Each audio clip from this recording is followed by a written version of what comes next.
সিতাইয়ে marriage হলের শুভ উদ্বোধন করেন সিতাই বিধায়ক। শনিবার ম্যারেজ হলের শুভ উদ্বোধনে উপস্থিত ছিলেন সিতাই বিধায়ক জগদীশ চন্দ্র বর্মা বসুনিয়া, পঞ্চায়েত সমিতির সভাপতি সঙ্গীতা রায় বসুনিয়া, সিতাই সমষ্টি উন্নয়ন আধিকারিক নিবিড় মণ্ডল ও বিশিষ্ট সমাজসেবী শরৎ চন্দ্র বর্মন ও সিতাই ব্লক সভাপতি শ্যামল গাঙ্গুলি, সিতাই ১ নম্বর অঞ্চল গ্রাম পঞ্চায়েত প্রধান বিষ্ণু কুমার বর্মন ও অন্যান্য সমাজসেবীগণ।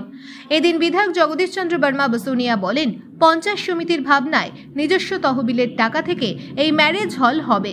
১ কোটি টাকা ব্যয়ে এতে সিতাইবাসী ভীষণভাবে উপকৃত হবে বলে জানিয়েছেন। Bureau report, SLK news. আজকে সিতাই পঞ্চায়েত সমিতির যে নিজস্ব উদ্যোগ এবং এটা সিতাই ব্লকে আমাদের একটা খুব দরকার, যেটা যে মানুষ সামাজিক যে অনুষ্ঠানগুলো করে বাড়িতে জায়গা সংকুলনের জন্য অনেক মানুষ সেই অনুষ্ঠানগুলো ঠিকভাবে করে উঠতে পারে। তো সিতাই পঞ্চায়েত সমিতি তাদের নিজস্ব তহবিল বাড়ানোর জন্য তারা ফিফথ ফিনান্সের টাকায় এখানে একটা অনুষ্ঠান যে হল, যেটা আনুষ্ঠানিক হল বলা হয়, যেটাকে ম্যারেজ হল বা আপ্যায়ন টাইপের ওই ধরনের একটা হল, যেখানে বিয়ে অন্নপ্রাশন থেকে শুরু করে বিভিন্ন সামাজিক যে অনুষ্ঠানগুলো সেগুলো করতে পারবে এলাকার মানুষ। তো আজকে সেখানে কাজে আনুষ্ঠানিকভাবে শুরু হলো।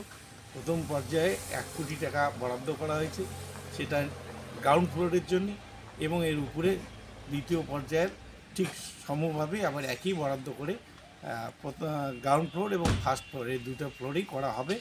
একই সঙ্গে যাতে দুটা অনুষ্ঠান করতে পারে, একই সঙ্গে যাতে দুটো অনুষ্ঠান চলে তার ব্যবস্থা সিতাই পঞ্চায়েত সমিতি করছে। আগামী দিনে সিতাই পঞ্চায়েত সমিতি তার নিজস্ব তহবিল বাড়ানোর লক্ষ্যে এই কাজ করছে।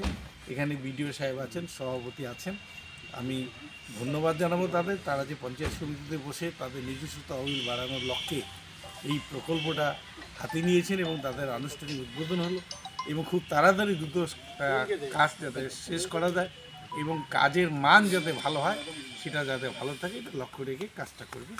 এইটুকু। ধন্যবাদ।